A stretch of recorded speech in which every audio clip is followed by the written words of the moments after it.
สบายดีจ้า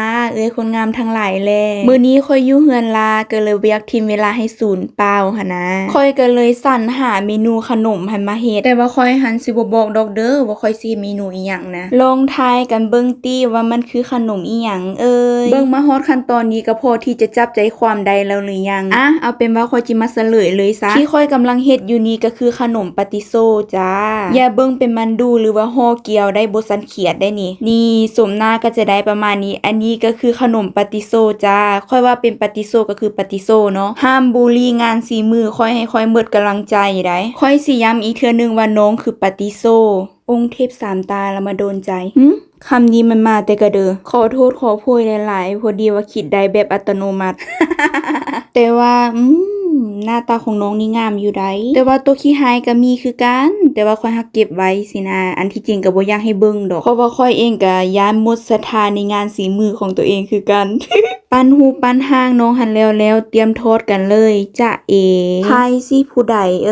ขอเป็นอีกุลาแสนสวยได้บ่อยากเป็นนะอีเจยนะบ่มักขี้แมงวันนะค่อยสิใช้ไฟอ่อนๆในการทอดเด้อจะบ่ใช้ไฟแห้งและนี่ก็คือวิธีวัดแทกน้ำมันของค่อยว่าน้ำมันหันร้อนแล้วหรือยังจะใช้ไม้ทู่หรือว่านิ้วมือในการวัดแทกก็ได้แล้วแต่ความสะดวกสบายของแต่ละคนแต่ว่าค่อยหันสะดวกใช้ไม้ทู่ก็เลยจะใช้ไม้ทู่นะจ๊ะแล้วหลังจากนั้นเฮาก็เอาน้องปาติโซของเฮาหันลงไปทอดกันเลยว่ามาฮอดขั้นตอนนี้แล้วค่อยมีเรื่องนึงอยากจะมาแชร์ประสบการณ์กับพวกคนงามทั้งหลายแลที่อาศัยอยู่ในเกาหลี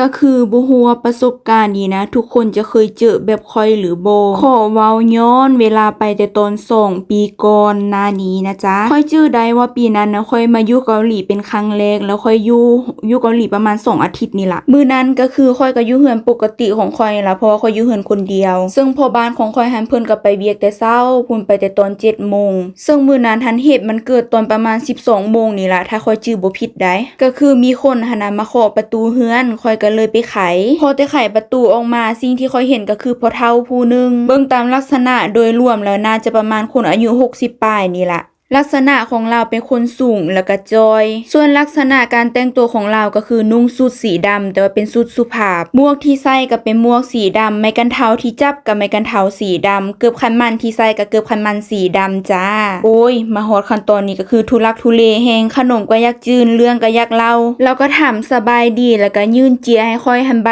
นึงแล้วก็บ่จักว่าเล่าลุ่มอีหยังของเราก็บ่ฮู้เพราะว่าค่อยก็แปลบ่ได้ค่อยก็ได้เพราะว่าระดับภาษาเกาหลีของค่อยในตอนนั้นก็คือปูปลากุ้งหอยท่านะและเราก็เบื่อเด้อของเราแล้วคล้ายๆคืออยากเข้ามาในเฮือนเฮาแด้สินะค่อยก็เลยขอบใจเราไปแล้วค่อยก็ปิดประตูดังกึ้งบัดนึงจีนขนมกันแล้วเป็นที่แฮมหอยแล้วแต่ว่าเรื่องที่เล่าก็ยังบ่ทันจบเทื่อสั้นเอาเป็นว่าค่อยขอมาเล่าตัวใน EP ที่2ซะแต่ว่าตอนนี้นั้นย้องขนมค่อยจะบ่าในโถว่าหน้าตาเป็นเอาใดแต่ว่าหัวน้องก็บ่ได้ฮักท้องก็บ่ได้โปดเบิ่งโดยรวมๆแล้วก็คือใส่ได้อยู่